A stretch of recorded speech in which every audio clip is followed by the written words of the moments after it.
nyakora moge joange chenro makawuono mar ohala gi mwandu. Ma en chenro mamedo koloni yore mopogore opogore kaka inyalo chako ohala kendo tae e yo makare. Machiegni nyinga Cleophas Oluoch.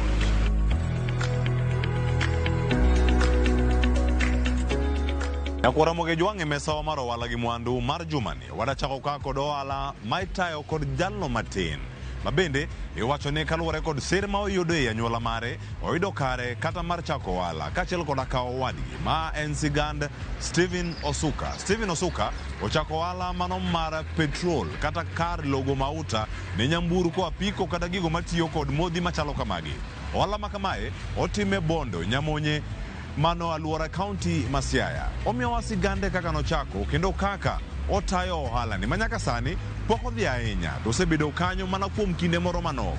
Ma en Stephen Osuka ma en wuon kata achiel kuom jogo matayo chenro ka Shon Energy mayudore Bondo, Nyamonye kaunti ma Siaya.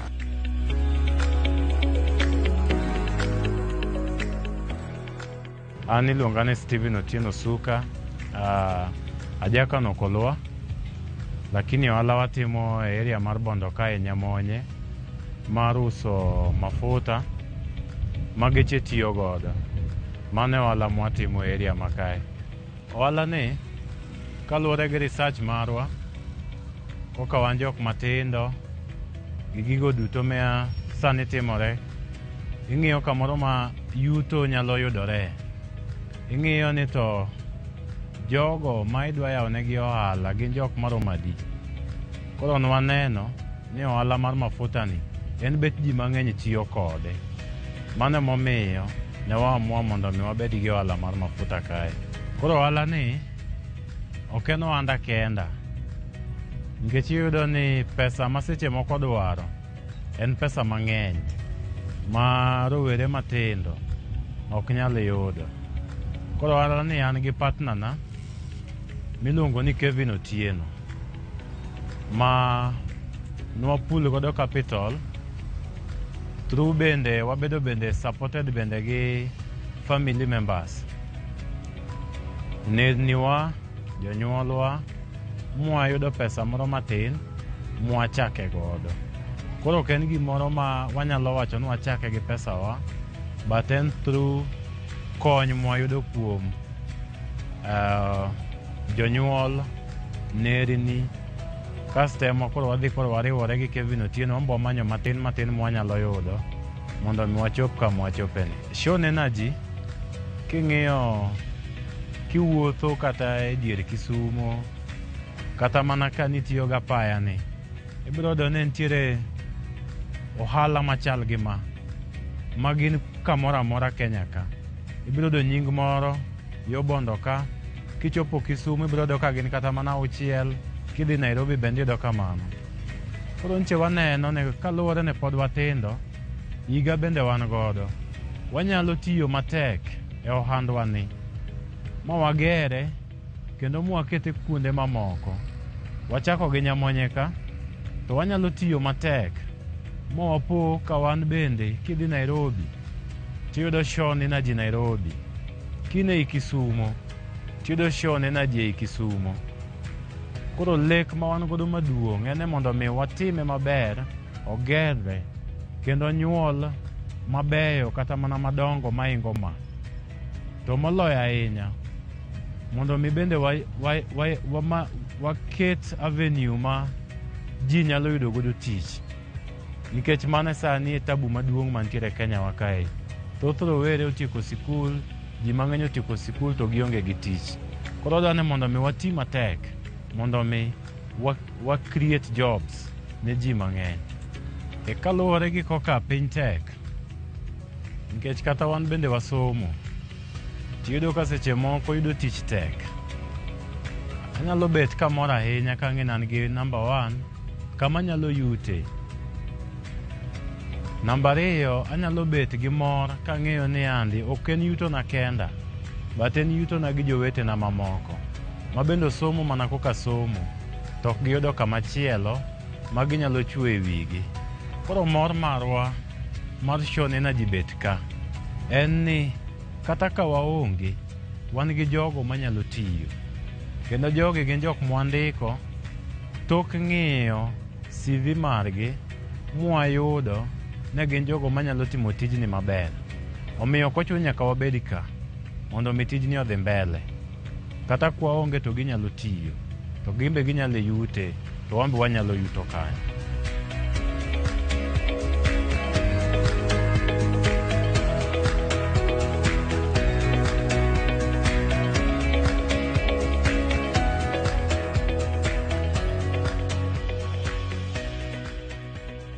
Gino mamiyowa teko ne pod watindo.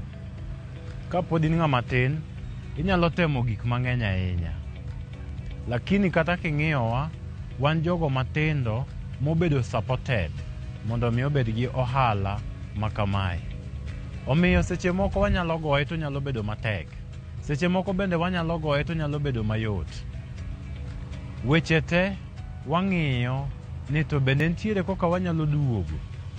To bende nitiere koka wanyalo keto gigo manyalo miyo kik wabed gi asara mang'eny e ohala mwatimo ni endi. Koro mikakati mwaketo go eke makonyowa. To maduong' mogik, jogo matiyonwa bende gin jogo manyalo timo tijni maber, ma mondo mi tijni okel gimomiyo nokete ka. Koro kwaseluwo mago te, to wan gadieri ni kinde mabiro Shone Energy biro bedo kama duong' kabisa, kendo biro mako gwenge mang'eny. Gima anyalo nyiso jonyuol en ni somo eke giko. Inyalo wuok ka, inyalo dhi somo, inyalo somo gigo mopogore opogore. Lakini somo en gima onego bed ni yawo obwongo. Nyathi kose somo, to kaponi ok oyudo tich, kata kifwenyo ni nitiere gimoro mohero ahinya, tinyalo manyo kokikonye e yor gire mohero ahinya no, nikech depok otime maber ahinya moingo kata gima odhi osomo chande. Omiyo an anyalo mana nyiso jonyuol ni mondo mi gisir nyithindgi e gigo ma nyithindgi timo. Maduong' mokwongo en wach mar somo. To mar ariyo, somo ni endi dhi golo gigo moko koka machalo ka talents magibere. Somo ne manyalo golo gigo eko. To somo no kosegolo gigo eko, to koro gisirgi e gigo eko magitimore nade, gigo eko magierogo. Ber mar partnership en ni oduoko pek piny, riwruok e teko. Kitwuok ni dwa timo gimoro kendi, tiyudo kotek.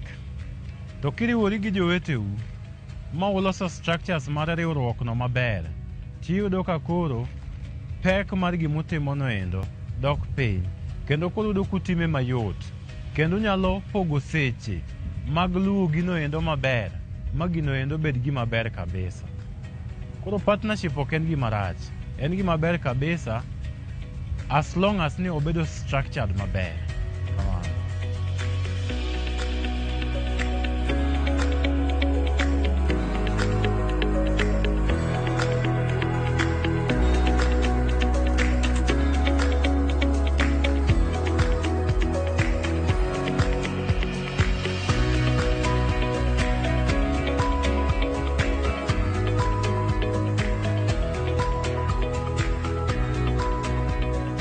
Process mar employment mar Shone Energy ka nen process manoluwo chik, to nen process manolandi ne jogo manigi qualification mar tiyo ka. Koro tok lendo notim interview ka endi. Mane manatimo interview mar Shone Energy ka. Seche manwatimo interview ka, nwamanyo jogo mopogore opogore, nwanyisogi kalatese magibiro godo, mane dhi convince wa ne tijni endi ginyalo timogi. Tok yiero jok matiyo koka pump attendants, mamago nwayiero dhano 4, kaluwore ni karwa ka endi pod tin.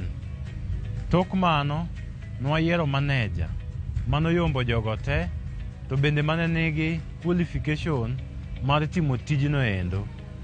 Mwakendo chak bende wayiero ka endi sanitation manager marito ler mar ka endi. Weche mag security bende nwamiyo kambi madil gi weche mag security go eko mondo mi orit ka endi. Ka nwasebedo gi team wa makoro mar in-house, to koro nyaka wabed gi ng'ano bende mang'iyo buge gi eki nikech wan waonge gi rieko moro amora mar timo gimoro amora.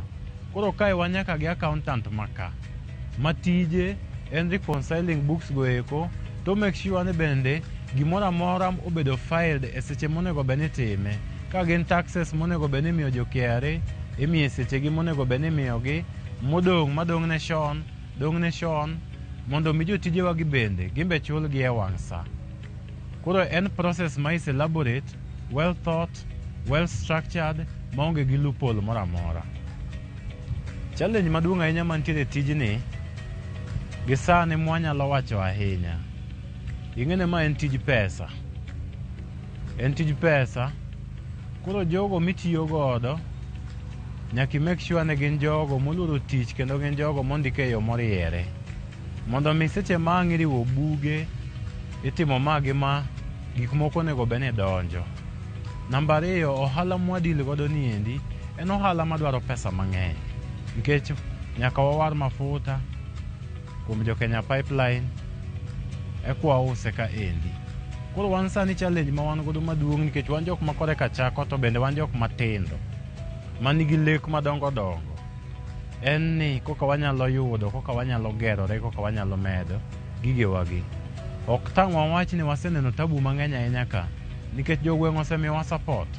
Kata mana seche mane wachako interview ni, ji mang'eny osebet ka biro ka karwa ka ema gitemo mondo mi giger.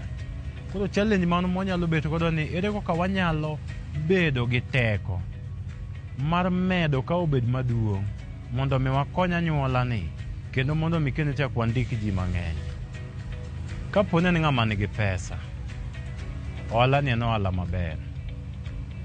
En ohala maber kaluwore ni jogo matiyo kode ng'eny, geche kadhe ndara kagi mang'eny. Koro en ohala ma ng'ato nyalo chako, onyalo yudo yuto ne moro.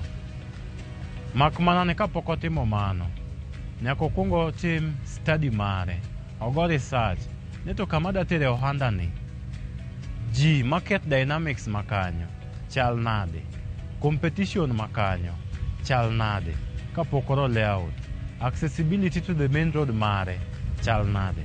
Ken ng'ama onge pesa ka an kama, kata gi Kevin Otieno kama chacha, mano okony gi anyuola, mano okony gi jogo monyuolowa koka Bernard Sule gi jo anyuolowa mamoko gi eki, jonyuol ga gini. Gima nyaka ging'i ahinya ni to bende ginyalo develop plan moro minyalo dhi ius ne ng'ato ma obelieve kuomi.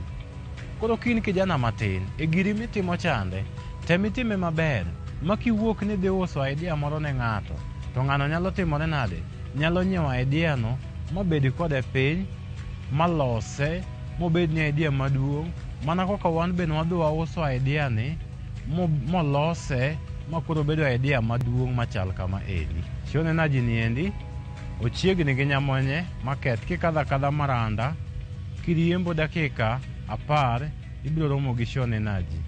Kapok ichopo Nyamonye town ibiro romo gi Sean Energy. Nitiere skul moro bende machiegni kae miluongo ne Glory Academy, mano bende chiegni gi Sean Energy. Sean Energy omakore gi ndara, obuke marachar, beto duong' matin kapok ichopo Nyamonye, koro yot mondo mi inene kamano.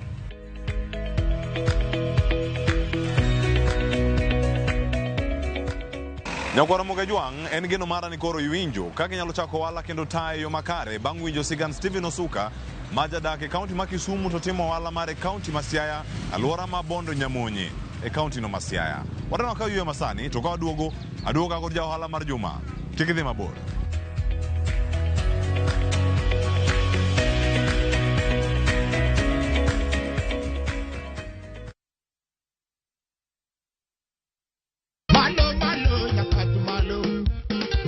En sigana makelo sigana machielo. Sigana mamiyo paro jabenga marahuma Okach Bigi. Tum to ne donje ka an ng'ama omiyago tumanya no Okach. Wuoth mar ng'ejo thumbewa oterowa nyaka e gwenge ma Maranda mantiere Bondo. Koro kendo jiyogo ke jing'eni Okach ne benga go donje. Idile thuma no so much ma ji koro kawo. Wagoyo mbaka gi aluoch jamaranda. Omiyo wasigande matut mar thum. Tich abich okinyi, kasto wanuoye ngeso saa 5 onyango. Ma kik bai. Kitae gi Solomon Atito Kafaya ei Ramogi TV.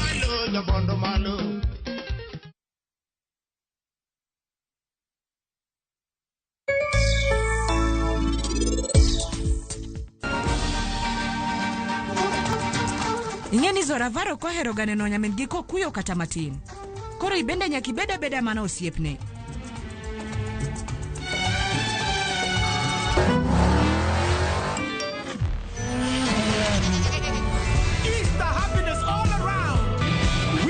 With the WRC Safari Rally 2025, Revisha and feel the roar.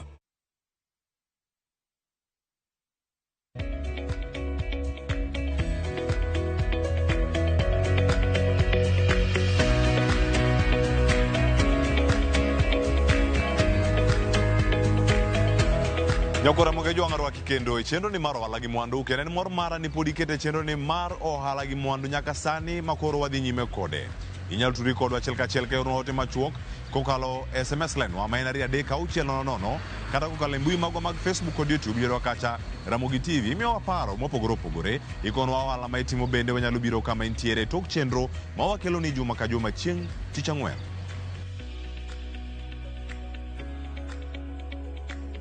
Nyakora moge jwang' mana kaka pile ka pile wakelo ni chenro mar ohala gi mwandu kendo warango ni ja ohala mar juma. Kawuono wayudo ja ohala mar juma e kaunti ma Migori, aluora ma boma Masori. Kawuono wawinjo sigand Florence Achieng' ma bende notiyo e kaunti ma Nairobi kuom higni malach ahinya. Kaito bang'e owacho ni otiek tich kendo dhi retire mare. Mae omiyo chako kare mano mar timo ohala. Aluora mar Hippo Point mano kare mar timo ohala e kaunti no ma Migori.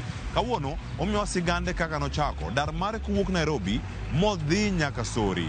Aluora e kaunti ma Migori en ang'o manobedo kata katae. To sani mawachore ni aluora mar dho wath mar Nam Lolwe otende mopogore opogore biro. Hotel mare kata kar rwako welo mar Hippo Point mayudore e dho wath ma Nam Lolwe osebedo ka rwako welo e yo machal nade. Lokruok mag ohala to osebedo nade. To that kodgi e yo mane. Siso mosebedo koketo kaachiel koda ka kinda ochope mesawa ma kawuono en ja ohala wa mar juma.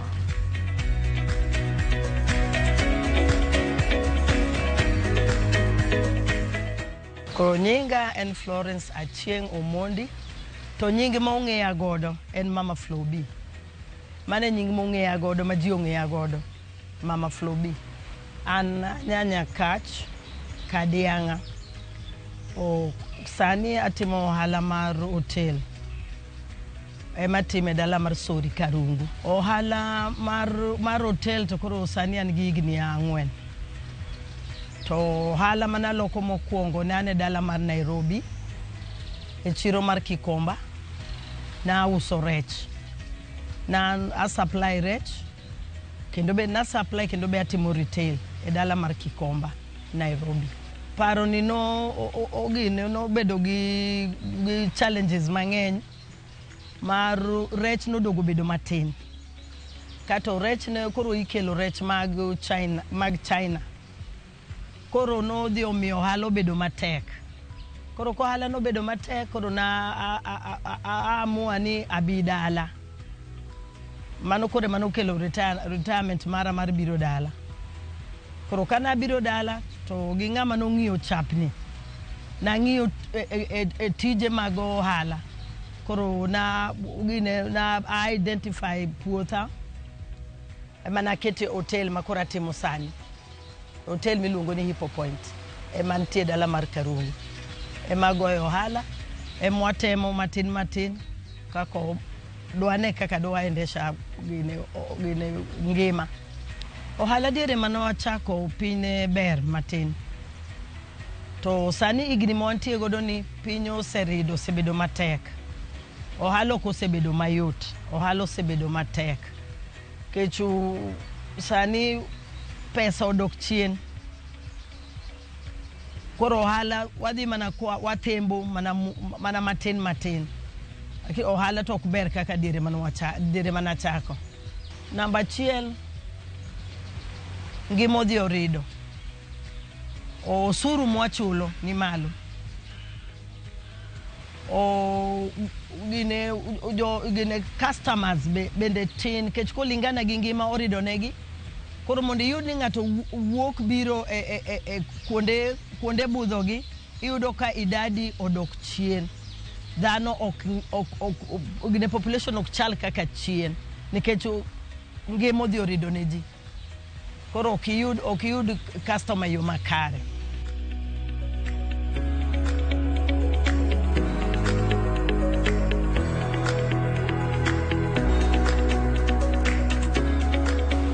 Ana wuon kuoma to kana biro e dala ka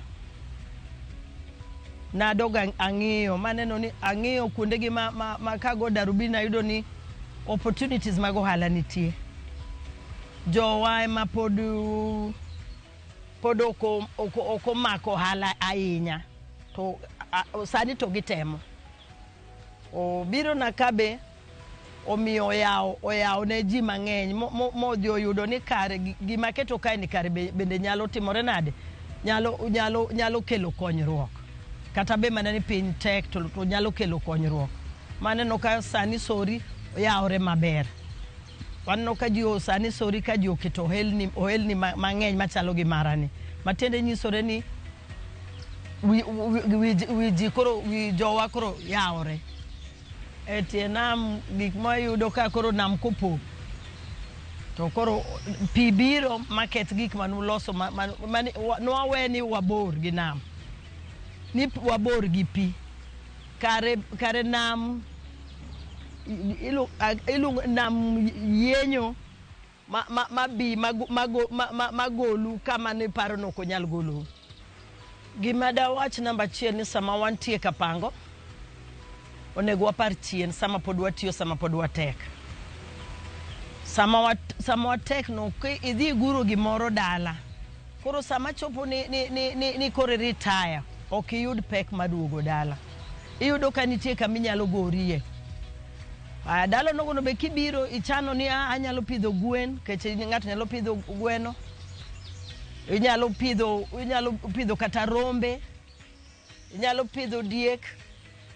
To ka ni chako mana chon kapok ichopo retirement. Kech yudo sama iduogo dala already seol giminyalo loso kana ok icharo ni kok idwa biro dala idwa gedo idwa timo koro yudo ka bedo matek.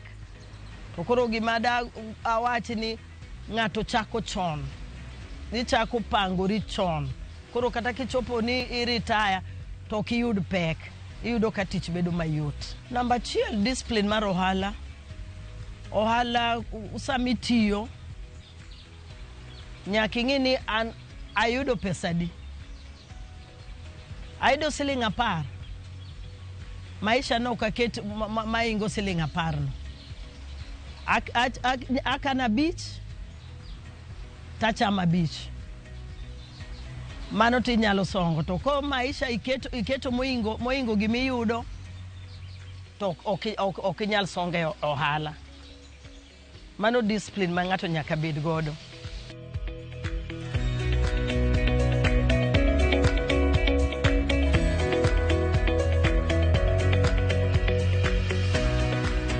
Namba 1 kuom ohala nyaka ing'e ni gima dwa timoni en gima nyalo miya duoko koso en gima ok nya miya duoko. Ohala midwa timo kama idwa time no population no chal nade. Kaka machalo ka otende bila makoro na ketoni. Koro nyaka ng'ini kama dwa keteni en kama be movement nitie. Jok ma nyalo biro chiemo, jok ma nyalo gine bende nyalo chopo kama nitie. Mago gik ma nyaka ng'ato ng'i. Koro keto handi king'eni area ma keto ohala ni anyalo yudo duoko maber. Namba 1 mano wawacho moko chani discipline nyaka bedie gimitimo. Ohala ok inyal timo ohala in iyudo faida mar siling kata 10,000. Ngimani idwa keto moingo siling 10,000 no. Onge kaka inyalo songo go handino. Nyaka ibed ng'at mokwongo namba 1 iluor tijino mokwongo. ingeni ayudo siling 10,000 faida na pesa ni pesa di capital ni nyaki make sure ni capital ni no number 1 oduogo koro faida ni maintie godo minyalo neno ni acham matin miratima ngwa monda kan mano to nyalo songe e ohala nono ko kitimo kamano ohandi ok nyal songo kuom ohala gi madawach ne mine matimo ohala ni wabeda gine jok ma ratego ma nigi bidi gi maono mambele kwa timo ohala bende en gima ohala ber ohala en gima kitiyo maber to nyalo goli okang' moro kateri okang' machielo kama antie an Sori Karungu kamiluongo ni hotel miluongo ni Hippo Point koro jok ma kowuotho Sori to wakaribisha Hippo Point Sori bro yude rech maber ngege nyamami madongo maber Hippo Point Sori Karungu namba mar simu en 022171514 Hippo Point.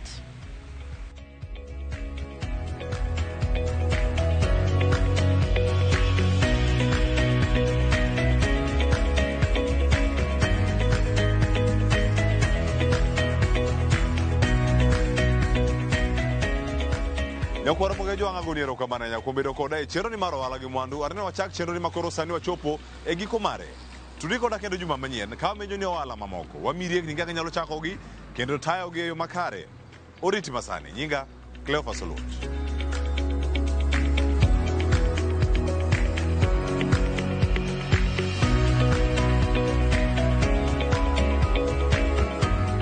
Mondo mine chenro ni kod mamoko mag ohala gi mwandu donje viewsasa.com